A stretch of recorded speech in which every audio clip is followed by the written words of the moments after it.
राष्ट्रिय प्रजातन्त्र पार्टी राप्रपाले प्रधानमन्त्री सुशीला कार्कीसँग शनिबार भेट गरी मुलुकको दीर्घकालीन हित र राजनीतिक निकासका लागि राजा, राजनीतिक दल र जेन्जी लगायतका पक्षहरूबीच नवीन समझदारीको औपचारिक प्रस्ताव गरेको छ।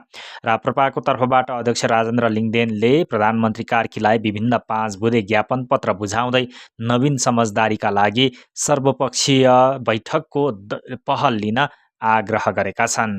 हामीले भर्खरै सम्माननीय प्रधानमन्त्रीलाई राष्ट्रिय प्रजातन्त्र पार्टीको तर्फबाट भेट गरेर आयौँ। यत्रो बलिदानीपछि बनेको सरकारले देशको समस्याहरूको पनि समाधान गर्ने गरी कार्यक्रमहरू अगाडि बढाओस्। अहिले हुने चुनाव समस्याको समाधान होइन।